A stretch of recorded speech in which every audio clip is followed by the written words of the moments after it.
안녕하세요. 한국은 강하다. 한강입니다. 한국과 일본 사이에 벌어지고 있는 거대한 영토 분쟁에 대해 들어본 적이 있나요? 꽤 큰 문제인데 이 모든 것이 제7광구 또는 줄여서 7광구라고 불리는 이곳을 둘러싸고 벌어지고 있습니다. 이 지역은 한국의 제주도와 일본의 오키나와 사이의 바다에 위치하고 있으며 대한민국 전체 면적과 거의 같은 크기입니다. 상상이 되시나요? 이제 이 바다 한 조각이 왜 이렇게 소란스러운지 궁금하실지도 모르겠습니다. 이 모든 것은 1970년 한국이 대담한 움직임을 보였을 때 시작되었습니다. 그들은 자리에서 일어나 이봐요. 그거 알아요? 지금 우리가 가지고 있는 국제법에 따르면 이 지역 전체가 우리 소유입니다. 라고 말했죠. 그들은 대륙붕이라는 것에 대해 이야기하고 있었는데 대륙붕은 기본적으로 한 나라의 해안에서 뻗어 있는 수중 땅입니다. 당시에는 대륙붕이 바다로 뻗어 있으면 그 지역을 자국의 영토로 주장할 수 있다는 규칙이 있었어요. 그리고 바로 대한민국이 그렇게 했습니다. 주변국 중 가장 먼저 7광구에 대한 영유권 선언을 한 것이죠. 하지만 여기서부터 상황이 조금 까다로워집니다. 몇 년 후인 1974년, 일본이 갑자기 나서서 한국은 안 돼. 우리는 당신의 주장에 동의하지 않습니다. 라고 말했습니다. 이로 인해 두 나라 사이에 많은 대화가 오갔습니다.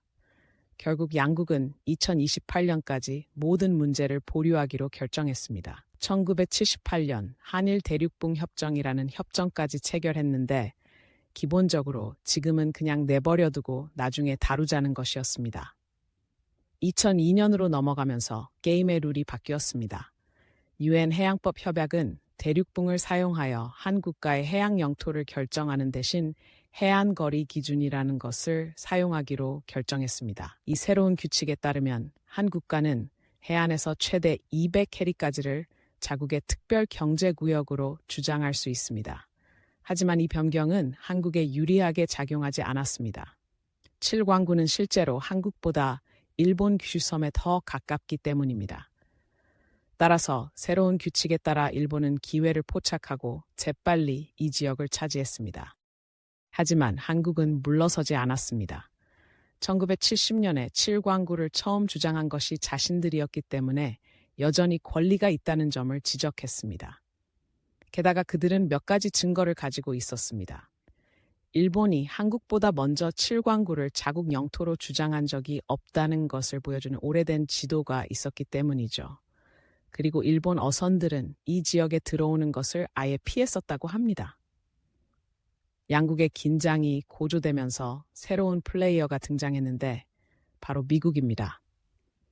미국은 2차 세계전에서 승리한 후 오키나와를 지배했었기 때문에 이 지역과 특별한 인연이 있습니다. 미국은 인근 해역에서 일어나는 일에 대해 큰 발언권을 가진 셈이죠. 2000년대 중반 미국은 7광구 문제에서 한국의 편을 들기로 결정했습니다. 미국 정부가 발행하는 동아시아 해양 영토 지도를 보면 실제로 7광구가 한국 영토로 표시되어 있는 것을 볼 수 있습니다. 마치 한국의 주장에 엄지손가락을 치켜세우는 것 같습니다. 이는 세계에서 가장 강력한 국가 중 하나인 미국이 7광구에 대한 한국의 권리를 인정한다는 것을 의미하기 때문에 꽤 큰 의미가 있는 일이었습니다. 다른 한편으로는 일본을 견제하는 것이기도 했으니 일본 입장에선 좀 당황스러웠을 거예요. 하지만 미국이 왜 이런 행동을 했을까요? 일부 사람들은 일본이 시도한 교활한 행동과 관련이 있다고 생각합니다. 2028년 한일 대륙붕 협정이 만료되기 전에 일본이 중국의 비밀리에 접근하여 7광구에 대한 거래를 시도했다는 소문이 있습니다. 일본은 한국을 배제하고 중국과 직접 문제를 해결하고자 했습니다. 이는 미국의 마음에 들지 않았습니다. 미국은 일본을 두 얼굴의 존재로 보기 시작했습니다. 공개적으로 일본은 한국이 북한과 중국의 편을 들며 공산주의 레드팀의 일원으로 묘사하고 있다고 주장했습니다. 그러나 뒤에서는 일본이 중국과 손을 잡고 한국을 소외시키려 했던 것이 분명합니다. 중국이 이 지역에서 무슨 일을 벌여왔는지 생각해보면 그 음모는 더욱 짙어집니다. 동중국해 인근에는 중국과 일본이 분쟁을 벌이고 있는 시후구커라는 해역이 있습니다. 일본은 이곳이 중국 영토가 아니라고 주장하지만 중국은 이곳에 유전과 가스전을 건설하고 있습니다. 문제를 더 복잡하게 만들기 위해 중국은 이 지역에 인공섬과 해상기지까지 건설했습니다. 중국은 이 모든 것이 경제적 이유라고 주장하지만 이러한 시설들이 군사적 목적으로도 사용될 수 있다는 의혹이 제기되고 있습니다. 일부 전문가들은 중국이 이 지역을 통과하는 미국과 다른 서방 국가의 선박을 감시하려는 것일 수 있다고 생각합니다. 이 모든 것이 미국을 상당히 우려하게 만들었습니다. 2차 세계대전 당시 미국은 일본과 치열하게 싸웠고 그 과정에서 많은 미군을 잃었습니다. 따라서 일본이 다시 군사 강대국이 되는 것을 원치 않으며 중국이 이 지역에서 너무 많은 통제권을 갖는 것도 원치 않습니다. 바로 이 지점에서 한국이 등장합니다. 미국은 한국을 중요한 동맹국으로 보고 있으며 영내 균형 유지를 위해 한국이 더 많이 관여하기를 원합니다. 특히 중국의 영향력이 커지고 남중국해와 동중국해에서 외국 선박의 이동을 제한하려는 시도에 대해 우려하고 있습니다. 이에 맞서기 위해 미국은 항행의 자유작전이라는 것을 조직하고 있습니다. 기본적으로 모든 국가가 국제 해역을 자유롭게 이동할 수 있는 권리를 믿는다는 것을 보여주기 위해 이러한 분쟁 지역을 통과하는 선박을 항해하는 것입니다. 하지만 미국과 영국, 프랑스 등 서구의 몇몇 강대국들만 이러한 작전을 수행한다면 이는 자칫 강대국들의 갑질로 비춰질 수 있습니다.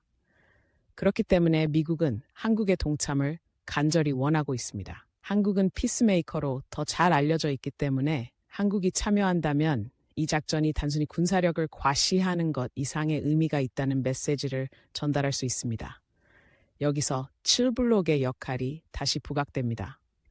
한국이 이 지역에 대한 영유권을 확보할 수 있다면 영내에서 강력한 입지를 확보하고 미국과 함께 중국의 영향력 확대에 맞서기 쉬워질 것입니다. 일부 전문가들은 중국이 남중국해의 다른 지역에서 하고 있는 것처럼 한국도 칠광구에 인공섬을 건설해야 한다고 제안하기도 합니다. 한국이 그렇게 하면 중국과 일본도 같은 일을 해왔기 때문에 크게 불평하지 않을 것이라는 생각입니다. 사실 중국은 이미 칠광구 주변을 샅샅이 뒤지고 있습니다. 그들은 수중 조사를 하고 심지어 이 지역의 일부 암초와 암석에 후피자오 암초, 자오자오 암초와 같은 중국 이름을 붙였습니다. 마치 공식적으로 말하지 않고 이 지역에 대한 영유권을 주장하려는 것 같습니다. 하지만 한국은 이런 상황을 가만히 보고만 있지 않습니다. 자체적으로 조사를 하고 이어도 푸른 암초 등 일부 지형에 한국어 이름을 사용하기 시작했습니다. 이봐, 중국. 너희가 하는 짓을 우리가 다 보고 있으니 그냥 놔두지 않겠다라고 말하는 것이죠. 물론 이 모든 것은 단순히 누가 몇 개의 암초와 암초의 이름을 따는 것 이상의 의미가 있습니다. 여기에는 많은 돈이 걸려 있습니다. 아시다시피 칠광구에는 해저 아래에 막대한 양의 석유와 천연가스가 매장되어 있는 것으로 알려져 있습니다. 누가 이 지역을 지배하든 이 자원을 시추하고 판매하여 엄청난 돈을 벌 수 있습니다. 하지만 흥미로운 점은 일부 전문가들은 지금 당장 석유와 가스 매장량에 너무 집중해선 안 된다고 말합니다. 전 세계의 많은 국가들이 자체 유전을 개발하면서 최근 몇 년 동안 유가가 많이 떨어졌기 때문입니다. 칠광구에서 시추하는 것이 예전큼 수익성이 높지 않을 수도 있습니다. 대신 전문가들은 한국이 칠광구를 국토의 일부로 확보하고 태평양에 대한 개방적인 접근성을 확보하는 데 더 관심을 가져야 한다고 주장합니다. 일본과 중국이 칠광구를 서로 나누게 되면 한국이 주변 해역을 항해하고 다른 국가와 무역을 하는 것이 훨씬 더 어려워질 수 있습니다. 이 때문에 일각에서는 한국이 빨리 행동해야 한다고 주장하고 있습니다. 이들은 정부가 현재 건조 중인 항공모함과 잠수함 건조를 서둘러 마무리해야 한다고 주장합니다. 한국이 영내에서 강력한 군사력을 보유하면 다른 국가들이 한국을 압박해가 더 어려워질 것이라는 생각에서입니다. 한국이 미국 및 다른 동맹국들과 협력하여 일본과 중국에 더 많은 압력을 가해야 한다는 이야기도 있습니다. 일부에서는 한국이 대형 글로벌 석유 회사와 협력하여 칠광구를 개발하면 국제적인 지지를 더 많이 받고 일본과 중국이 반대하기 어렵게 만들 수 있다고 제안했습니다. 하지만 한국의 모든 사람들이 이 접근 방식에 동의하는 것은 아닙니다. 너무 공격적으로 나설 경우 역효과가 발생해 한국과 주변국과의 관계가 손상될 수 있다고 우려하는 사람들도 있습니다. 이들은 한국이 군사력을 과시하기보다는 외교와 협상에 집중해야 한다고 주장합니다. 물론 이는 까다로운 균형 잡기입니다. 한편으로 한국은 7광구에서 영유권을 주장하지 않으면 잃을 것이 많습니다. 하지만 다른 한편으로는 일본 및 중국과 본격적인 분쟁을 시작하여 모두에게 재앙이 될 수 있는 상황을 원하지 않습니다. 분쟁 해결을 위한 2028년 시한이 가까워질수록 그 위험은 점점 더 커지고 있습니다. 한국은 7광구에 대한 권리를 확보할 수 있을까요? 아니면 더 강력한 이웃 국가에 밀려날까요? 미국과 다른 동맹국들이 한국을 도울 것인가?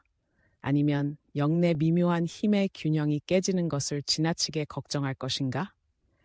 이러한 질문들은 한국과 전 세계의 많은 사람들을 초조하게 만들고 있습니다.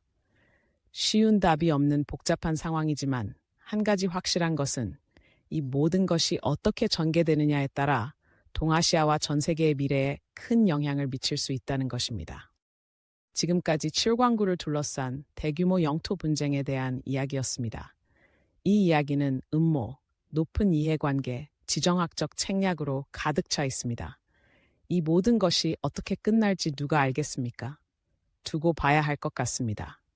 하지만 그동안 모두가 무슨 일이 일어나고 있는지 주의를 기울이고 이 지역과 세계를 위해 어떤 미래를 원하는지 신중하게 생각하는 것이 중요합니다. 이와 같은 큰 글로벌 이슈에 관해서는 우리가 인식하든 인식하지 못하든 우리 모두가 그 결과에 이해관계가 있기 때문입니다. 하지만 이것이 이야기의 끝이 아닙니다. 사실 2019년 7월 일본이 많은 사람들에게 충격을 주는 행동을 취하면서 상황은 매우 극적으로 바뀌었습니다. 일본이 무엇을 했는지 짐작할 수 있을까요? 바로 한국에 대한 수출 규제를 발표했습니다. 일본이 한국 기업에 판매할 특정 소재의 양을 제한하기로 결정한 것입니다. 이제 여러분은 그게 무슨 큰일인가 라고 생각할 수 있습니다. 다른 나라들은 항상 수출에 제한을 두잖아요? 라고 생각할 수도 있습니다. 그렇긴 하지만 일본의 이번 조치가 특히 논란이 되는 몇 가지 이유가 있습니다. 우선 일본이 규제한 소재는 한국의 기술 산업에 매우 중요한 소재라는 점입니다. 스마트폰, 텔레비전 및 기타 전자기기를 만드는 데 사용되는 첨단 반도체 부품과 화학물질 같은 것들에 대해 이야기하고 있습니다. 한국은 삼성과 LG와 같은 세계 최대 기술 기업의 본거지이며 이러한 수출 규제는 이들 기업의 비즈니스에 큰 타격을 줄 수 있는 잠재력을 가지고 있습니다. 일본의 조치가 논란을 일으킨 두 번째 이유는 타이밍입니다. 일본은 한국 대법원이 일본에 유리하지 않은 판결을 내린 지 불과 몇 주 만에 수출 규제를 발표했습니다. 이 사건은 일본이 한국을 점령한 제2차 세계대전 당시 일본 기업에서 강제로 일했던 한국인들과 관련된 것이었습니다. 한국 법원은 이 근로자들이 일본 기업으로부터 보상을 받을 자격이 있다고 판결했지만 일본은 이에 대해 전혀 만족하지 않았습니다. 그래서 일본이 법원 판결 직후 수출 규제를 발표했을 때 한국의 많은 사람들은 이것이 일본의 보복이 아닌가 하는 생각을 하기 시작했습니다. 마치 일본이 우리에게 배상금을 지불하게 하려는 거구나. 그 게임에서 두 명이 뛰면 되잖아. 당신네 기업들이 필요한 자재를 구하기 어렵게 만들면 되지. 라고 말하는 것 같았습니다. 물론 일본은 수출 규제가 법정 소송과 관련이 없다고 부인했습니다.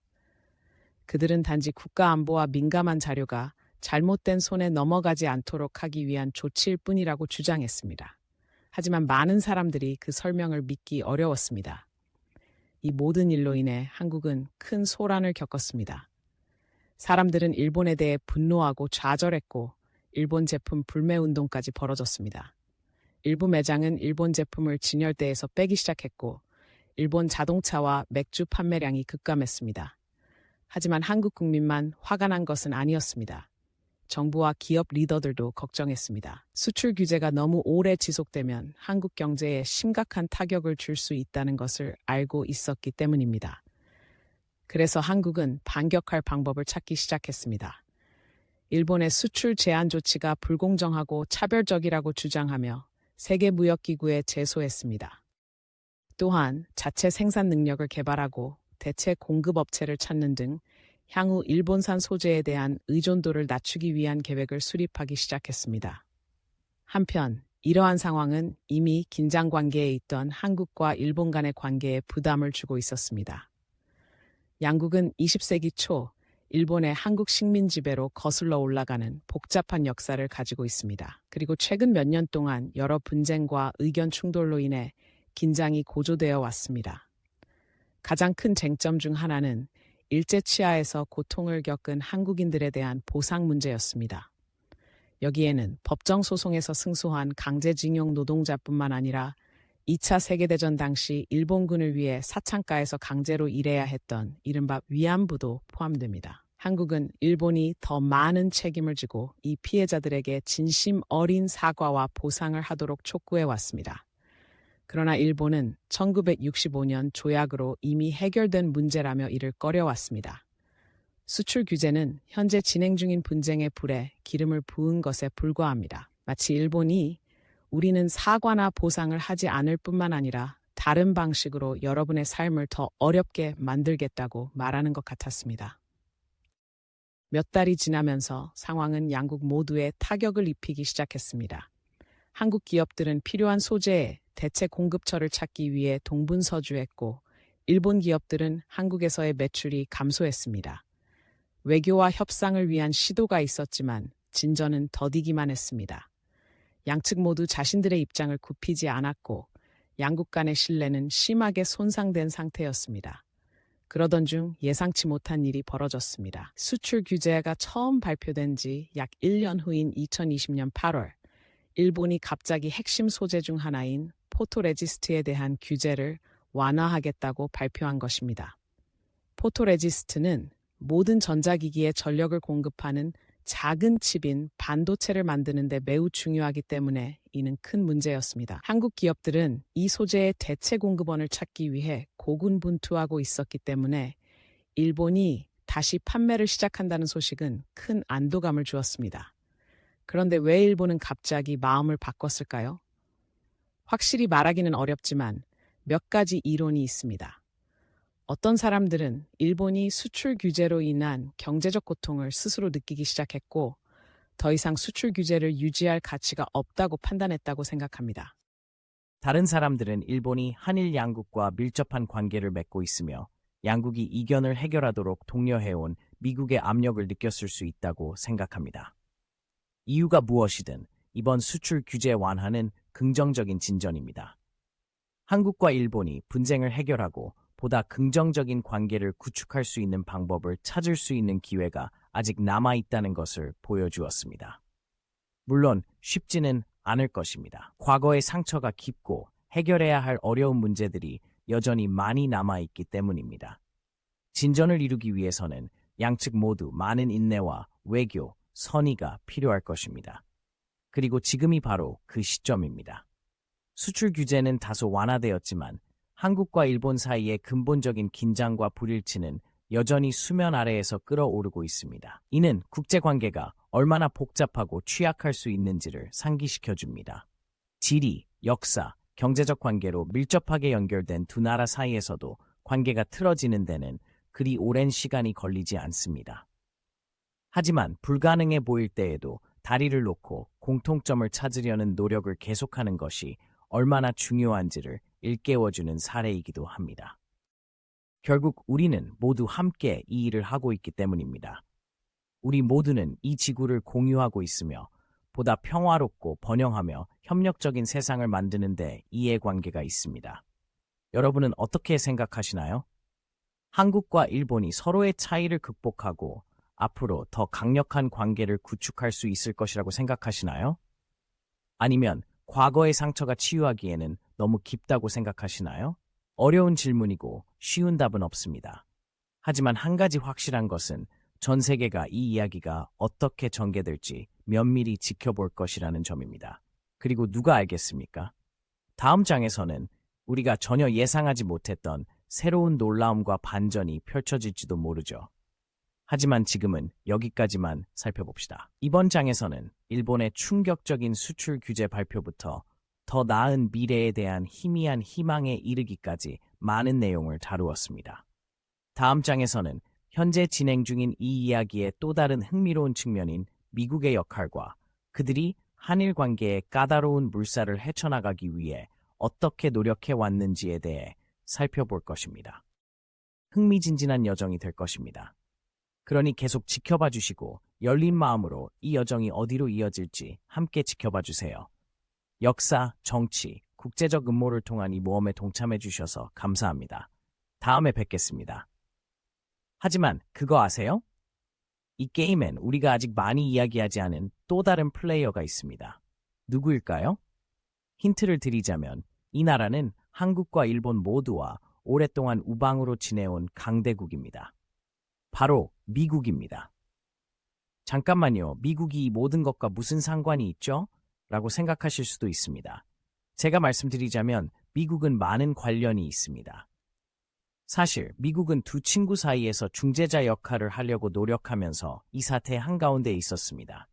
아시다시피 미국은 한국과 일본 모두와 특별한 관계를 맺고 있습니다. 2차 세계대전 종전 이후 수십 년 동안 동맹국으로 지내왔습니다.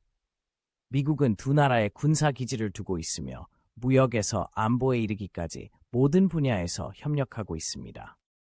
따라서 일본과 한국이 수출 규제를 놓고 대립하기 시작했을 때 미국은 다소 까다로운 상황에 처했습니다. 한편으로는 어느 한쪽의 편을 들어 두 나라와의 관계를 손상시킬 위험을 감수하고 싶지 않았습니다. 하지만 다른 한편으로는 두 친구가 싸우는 동안 가만히 앉아서 아무것도 하지 않을 수도 없었습니다. 정말 난감한 상황이었죠. 미국은 어느 한쪽을 편애하는 것처럼 보이지 않으면서도 양측이 대화를 통해 해결책을 찾도록 독려하면서 매우 미세한 선을 걸어야 했습니다. 그리고 정말 힘든 일이었습니다. 일본과 한국은 모두 자신들의 입장을 굽히지 않고 고집을 부리고 있었습니다. 일본은 수출 규제가 국가 안보에 관한 것이라고 주장했고, 한국은 일본이 수출 규제를 정치적 무기로 사용하고 있다고 비난했습니다. 칼로 자를 수 있을 정도로 팽팽한 긴장감이 감돌았습니다. 그리고 미국은 바로 그 중간에 서서 상황이 끓어오르는 것을 막으려 애썼습니다. 처음에 미국은 중립을 지키려고 노력했습니다. 진정과 대화를 촉구하는 성명을 발표하고 양측이 원한다면 분쟁 중재를 돕겠다고 제안했습니다. 그러나 몇 주가 몇 달로 바뀌고 상황이 개선될 기미가 보이지 않자 미국은 더 많은 일을 해야 한다는 압박감을 느끼기 시작했습니다. 결국 이 문제는 더 이상 일본과 한국만의 문제가 아니었습니다. 수출 규제는 일본이 제한하고 있는 소재와 부품에 크게 의존하는 글로벌 기술 산업에도 영향을 미치기 시작했습니다. 애플과 인텔과 같은 미국 기업들은 제품 생산에 필요한 물자를 확보하지 못할 수도 있다는 걱정을 하고 있었습니다. 기술 산업은 미국 경제의 큰 부분을 차지하기 때문에 이는 큰 문제였습니다. 그래서 미국은 더 적극적으로 개입하기 시작했습니다. 미국은 일본과 한국의 고위급 관리들을 보내 협상을 시도했습니다. 심지어 양국이 수출 통제 문제에 대한 공동조사를 통해 앞으로 나아갈 길을 찾기 위해 협력할 것을 제안하기도 했습니다. 하지만 이러한 모든 노력에도 불구하고 진전은 더디기만 했습니다. 일본과 한국은 여전히 대립하고 있었고 이 상황은 양국 경제와 관계에 타격을 입히기 시작했습니다. 그때 상황이 예상치 못한 방향으로 전환되었습니다. 2020년 8월 한국은 깜짝 발표를 했습니다. 일본과의 정보공유협정, 즉 GSOMIA를 종료하겠다고 발표한 것입니다. 대수롭지 않게 들릴 수도 있지만 정말 큰 일이었습니다. GSOMIA는 일본과 한국이 민감한 군사정보, 특히 북한의 위협에 대한 정보를 서로 공유할 수 있게 해준 매우 중요한 협정이었습니다. 협정을 종료함으로써 한국은 기본적으로 우리는 더 이상 일본을 신뢰하지 않으며 안보 문제에 대해 일본과 협력하고 싶지 않다고 말한 것이나 다름없습니다. 이는 대담한 조치였고 아시아 지역에 큰 충격을 주었습니다. 특히 미국은 이 사태에 대해 우려했습니다. GSOMIA를 아시아 안보 전략의 핵심으로 여겼기 때문에 이 협정이 무너지는 것을 보고 싶지 않았기 때문입니다. 그래서 그들은 재빨리 행동에 나섰습니다. 어려운 타협을 감수하더라도 협정을 살릴 방법을 찾도록 일본과 한국 양국에 압력을 가했습니다. 쉽지 않은 일이었지만 결국 협정을 이끌어내는 데 성공했습니다. GSOMIA가 만료되기 불과 몇 시간 전, 한국은 일본이 수출 규제 문제 해결을 위해 계속 노력하겠다고 약속하는 한 협정을 유지하겠다고 발표했습니다. 아슬아슬한 결정이었지만 협정이 완전히 무너지지 않도록 하는데 미국이 얼마나 중요한 역할을 했는지 알 수 있는 대목이었습니다. 미국의 개입이 없었다면 어떤 일이 벌어졌지 누가 알 수 있을까요? 하지만 GSOMIA가 유지되더라도 한일 간의 근본적인 문제는 사라지지 않았습니다. 수출 규제는 여전히 유효했고 양국은 전시 역사부터 영토 분쟁에 이르기까지 다양한 이슈를 놓고 여전히 대립하고 있었습니다. 미국은 언제까지나 불을 계속 끌 수는 없다는 것을 알고 있었습니다. 일본과 한국이 장기적으로 보다 안정적이고 협력적인 관계를 구축할 수 있도록 도울 방법을 찾아야 했습니다. 그리고 그것이 오늘날의 상황입니다. 미국은 여전히 마쿠에서 일본과 한국이 계속 대화하고 해결책을 향해 노력하도록 독려하기 위해 노력하고 있습니다. 결코 쉬운 일은 아닙니다. 양측 모두 많은 역사와 상처받은 감정이 있고 이 모든 것을 해결하려면 시간과 인내가 필요합니다. 하지만 미국은 이것이 일본과 한국뿐만 아니라 동아시아 전체에 얼마나 중요한지 잘 알고 있습니다. 결국 동아시아는 세계 경제의 핵심 동력이며 일본과 한국 간의 안정적이고 평화로운 관계가 원활하게 유지되는 것이 필수적입니다. 따라서 미국은 계속 노력할 것입니다. 미국은 언제나 도움의 손길을 내밀고 귀를 기울여주는 친구이자 중간자 역할을 계속할 것입니다. 세계에서 가장 화려한 직업은 아닐지 모르지만 중요한 직업입니다. 결국 친구란 그런 것이니까요. 그렇죠? 친구는 힘든 시기를 함께하며 앞으로 나아갈 길을 찾도록 도와줍니다. 그리고 누가 알겠어요? 약간의 운과 노력만 있다면 일본과 한국은 서로의 차이를 제쳐두고 더 밝은 미래를 함께 만들어갈 수 있을지도 모르죠. 그리고 그렇게 된다면 미국은 그 모든 과정을 함께하며 응원할 것입니다.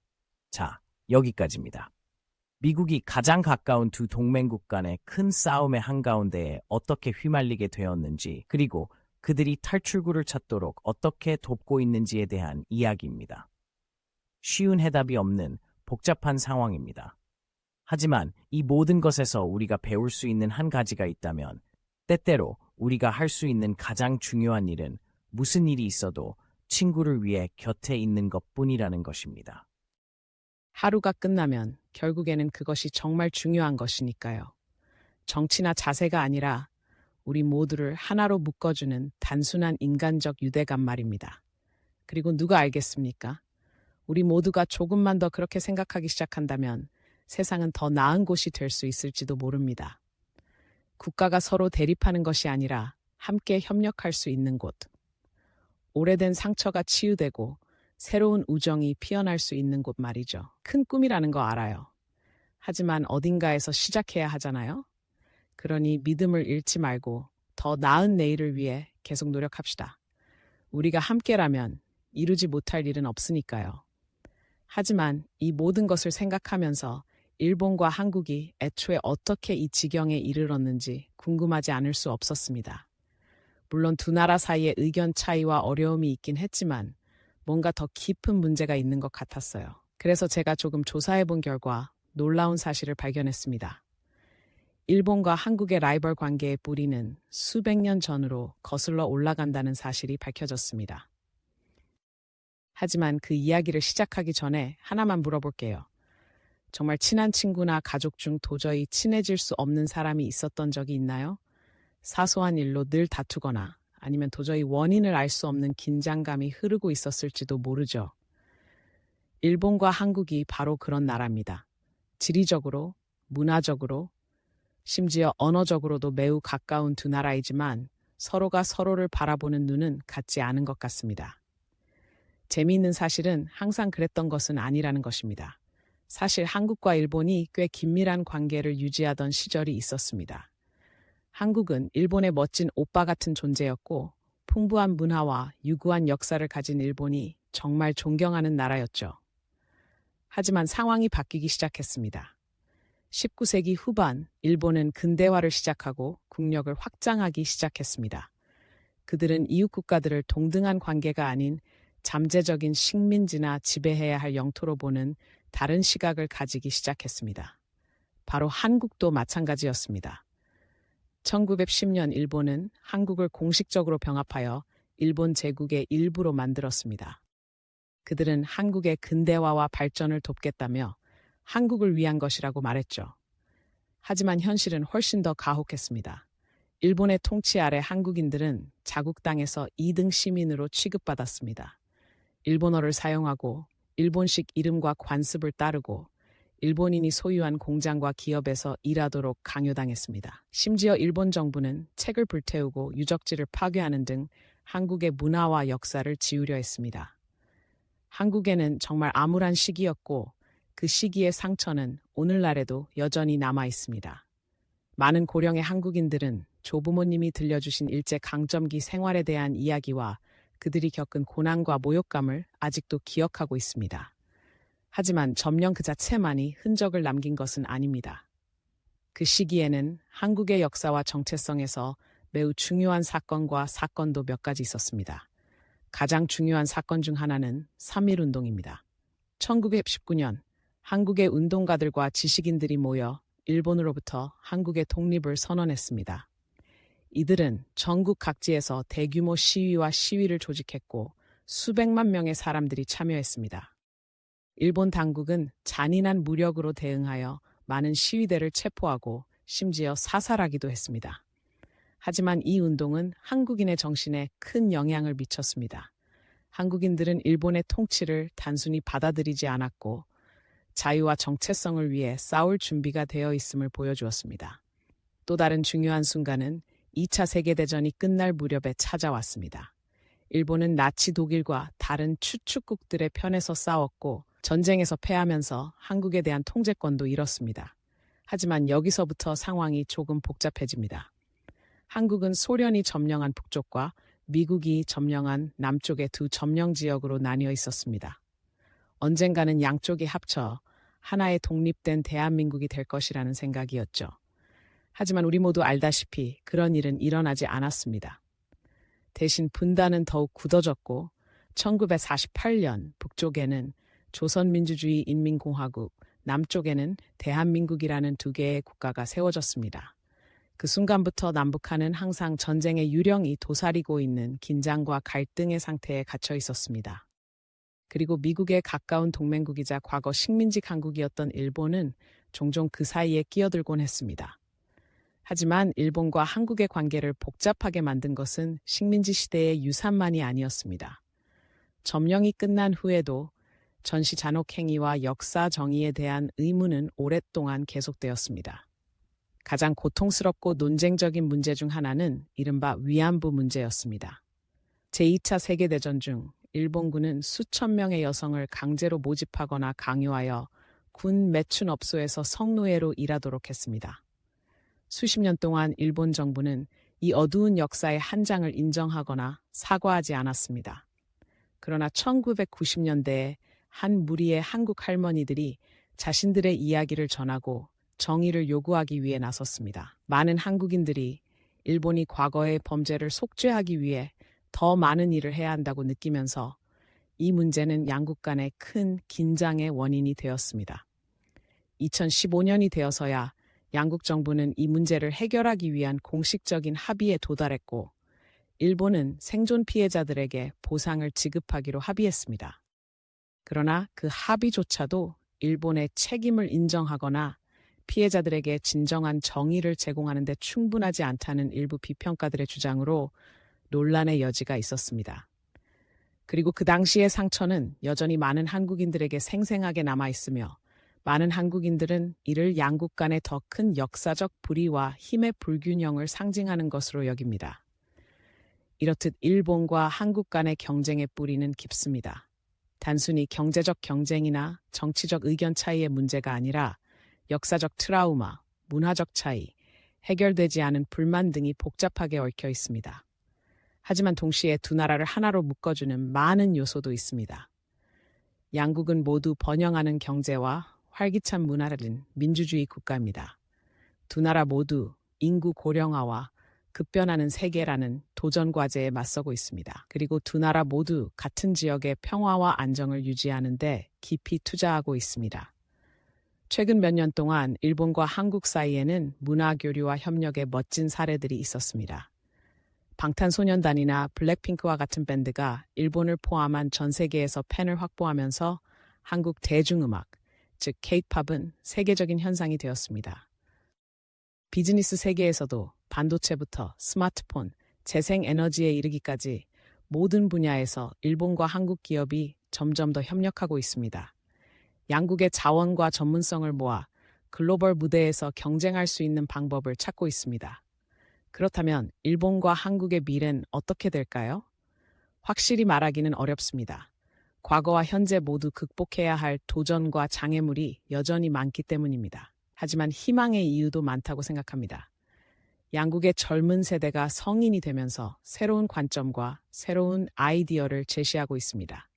그들은 더 넓은 세상과 더 많이 연결되어 있고 다리를 만들고 공통점을 찾는데 더 개방적입니다. 또한 과거의 고통스러운 유산에 맞서고 모두를 위한 보다 정의롭고 공평한 미래를 위해 노력하고자 하는 의지도 더 강합니다. 이들은 앞으로 나아가기 위한 유일한 방법은 과거의 실수와 트라우마를 인정하고 그로부터 배우는 것임을 알고 있습니다. 그리고 그것이 바로 이 모든 것의 핵심이 아닐까요? 역사에서 배우되 역사에 갇히지 않는 것입니다. 현재의 고유한 도전과 기회를 인식하는 동시에 더 나은 내일을 상상하는 것입니다. 쉽지 않은 일이고 항상 편한 것은 아닙니다. 하지만 매우 중요합니다. 결국 일본인과 한국인, 미국인, 그리고 이 크고 아름다운 지구에 사는 모든 사람이 함께하는 것이기 때문입니다. 우리 모두는 조금 더 친절하고 조금 더 이해하고 조금 더 정의로운 세상을 만들기 위해 각자의 역할이 있습니다. 일본과 한국이 복잡한 역사와 지속적인 라이벌 관계에도 불구하고 이를 위한 방법을 찾을 수 있다면 나머지 국가들에게도 희망이 있을 것입니다. 그러니 대화를 계속 이어가 봅시다. 서로에게서 계속 배우고 더 나은 내일을 위해 노력합시다. 그것이 우리가 함께 나아갈 수 있는 유일한 방법이기 때문입니다. 그리고 누가 알겠습니까? 언젠가 우리는 지금 이 순간을 전환점으로 되돌아볼 수 있을지도 모릅니다.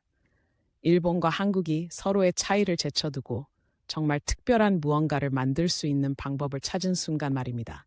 전 세계가 똑같이 할 수 있도록 영감을 주는 무언가를요. 알아요. 꽤 거창한 꿈처럼 들리죠. 하지만 어딘가에서 시작해야 하잖아요. 그리고 저는 이 두 놀라운 국가와 그곳을 고향이라고 부르는 사람들의 이야기보다 더 좋은 시작점이 없다고 생각합니다. 그러니 계속 탐험하고, 계속 배우고, 계속 큰 꿈을 꾸세요. 그것이 바로 우리가 지나온 곳뿐만 아니라 앞으로 나아갈 곳, 그리고 그 과정에서 우리가 되고 싶은 사람에 관한 역사의 모든 것이니까요.